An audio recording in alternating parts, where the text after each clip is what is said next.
Some of us are happy that his reign is over. A lot of the chiefs are happy. A good friend of mine who's also a chief told me once that let's see if he will come around and instruct chiefs to wake up to greet him. Hi, welcome to my channel. My name is JP and we offer education on tradition and chieftaincy related matters.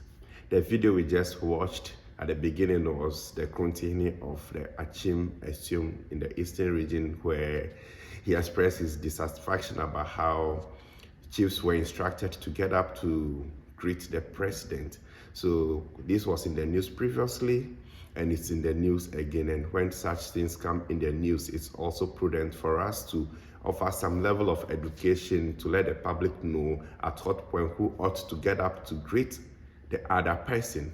And it's very important because we revere our chiefs so much, and our tradition still holds as Ghanaians.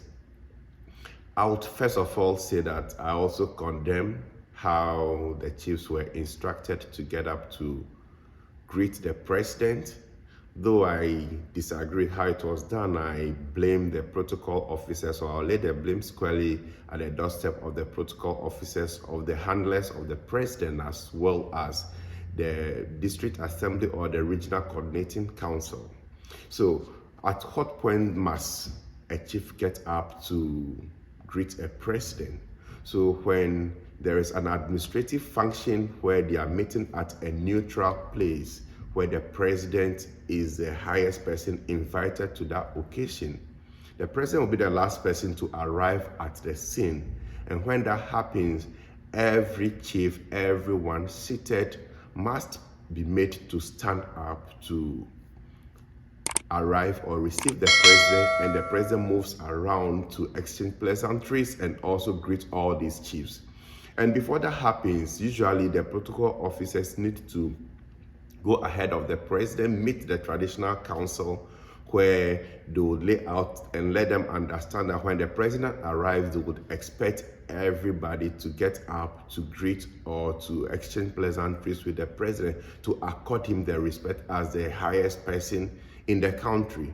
So it could be a national event, let's say maybe the independence, or they are hosting an event in the district or in a region, and the president is the invited guest or the highest person to grace that occasion. So with that, the president becomes the highest person above all other persons seated at that particular event. So to show that level of reverence, everybody ought to get up to welcome the president. So you could see that even in those circumstances, a member of the traditional council would lead the president to go around to greet all the people, or he will be the one to receive the president and go around to greet all the people. And what happens in those circumstances when the protocol officers meet the traditional council? They need to explain to them what exactly has to happen. So in those circumstances where there are some chiefs who may be handicapped or incapacitated and inability, they will not be able to get up to greet the president. At that point, the one leading the entourage from the traditional council would introduce such people and even alert them that, okay, this is Nana so and so, but unfortunately, the situation will not allow him to stand up. That's how it is done. And you will not have any circumstances where maybe the security guards will be instructing or gesturing for them to get up to greet the president.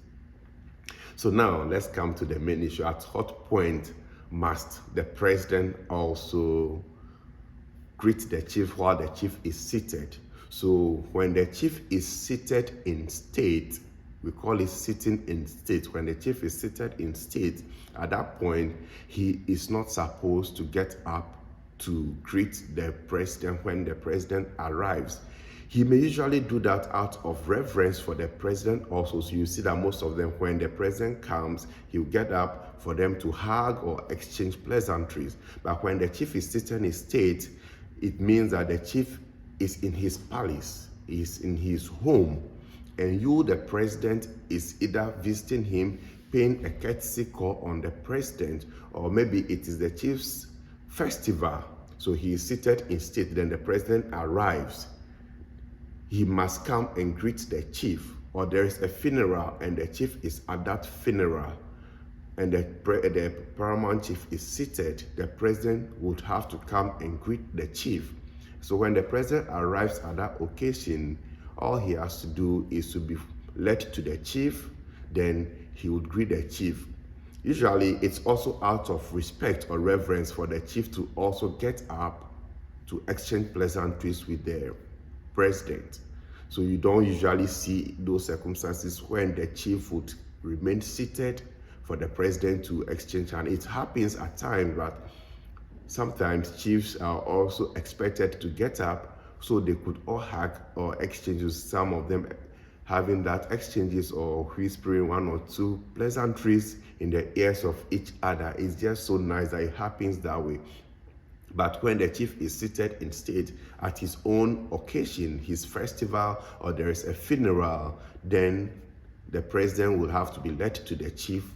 He could decide to sit down, but it's just nice for him to also get up to exchange pleasantries with the president. And also we have other circumstances. Imagine that the funeral is a political funeral and it's being done at a neutral place, that the chief is also invited, that the chief is not sitting in state because it is a political event. So if it's a political event, then everybody must stand up for the president to come or to welcome the president. So usually, that's why I said I'll blame the protocol officers, because they are expected to educate the traditional council for them to have all this laid out before the president arrives. So they need to sit up to do their work anytime the president arrives, because expectations without communications will be disappointment. So if they don't know that they are supposed to do that, then mistakes are bound to happen. And I would also say that those who are around the president must also be careful, especially maybe the bodyguards, especially the video you saw when they were gestured to get up with the left hand and the rest. It's never done. Our presidents will come and go, but our chieftaincy institution will remain, and that's maybe the heritage of Ghana, and we need to hold that in high esteem. So this is just to give a little education as to when the chief needs to get up to greet the president, and when the president also needs to expect the chief to be seated, except that at the chief's own discretion, he decides to sit to greet the president or stand up to greet the president. So I believe this has offered you some education and clarity on this matter.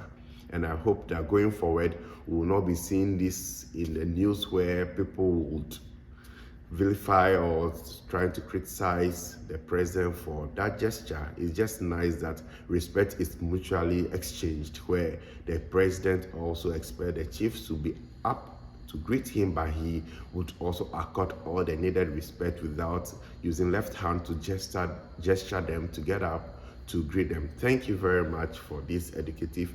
Watch out for more. Would be coming once a while to educate you on one or two of such